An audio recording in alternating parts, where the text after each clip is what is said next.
Au sortir d'une victoire retentissante contre le PSG, les Bastiais veulent surfer sur la réussite actuelle pour entrevoir le dernier carré.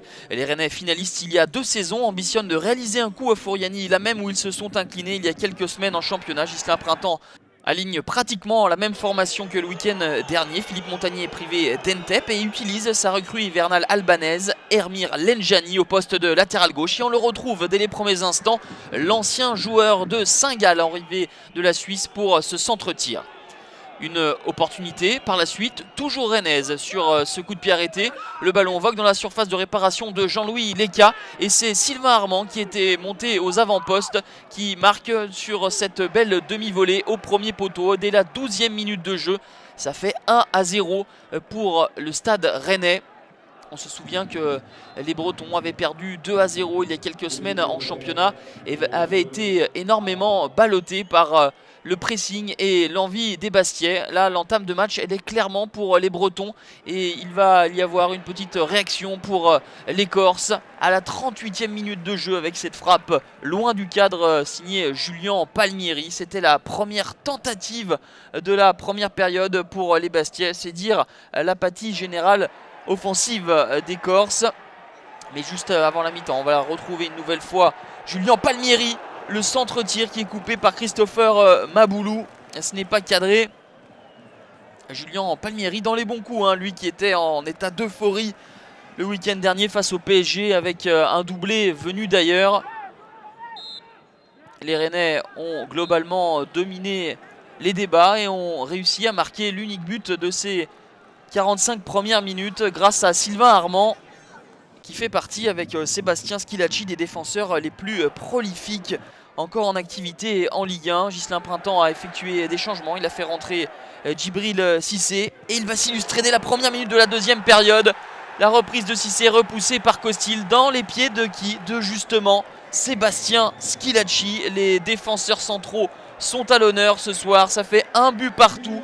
Un tout autre visage est montré par les Corses au retour des vestiaires. Mais les Bretons vont se montrer dangereux. Encore par un défenseur central, c'est le thème de la soirée. C'est le Mozambicain Mecher qui ne trouve pas le cadre de Jean-Louis Léca, qui est titulaire comme de coutume dans cette compétition de la Coupe de la Ligue à la place d'Alphonse Areola. Le match se tend, se muscle un petit peu, des contacts. Et Monsieur Turpin doit être obligé de sanctionner. Carton jaune pour le Norvégien Anders Kondratsen.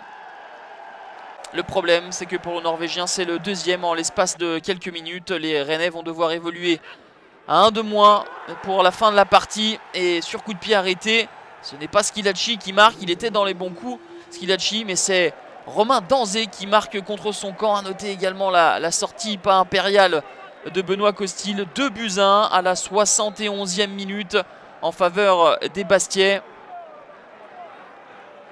Sébastien Schillaci qui gêne la sortie de Benoît Costil sans faire faute pour autant. L'affaire était déjà compliquée pour les Rennais, elle va devenir impossible avec ce nouveau carton rouge sorti directement à l'encontre de la recrue Ermir Lenjani pour son premier match avec le Stade Rennais. L'Albanais quitte prématurément ses partenaires et forcément avec une supériorité numérique de 2 joueurs, Bastia va en profiter et clore ce beau succès par cette frappe de Djibril Cissé. Un contre rondement bien mené, 3e but en Coupe de la Ligue cette saison pour Djibril Cissé, qui est donc meilleur buteur avec l'Auxerrois Julien Vial. Auxerre étant éliminé, Djibril Cissé va peut-être essayer de faire augmenter son compteur lors de la demi-finale, car c'est bien les demi-finales qu'entreverront les Bastiais. Avec 5 victoires lors des 6 derniers matchs, toutes compétitions confondues. Les Bastiais sont dans une très bonne période et rêvent évidemment de se hisser en finale comme ce fut le cas lors de la première édition de la Coupe de la Ligue il y a 20 ans.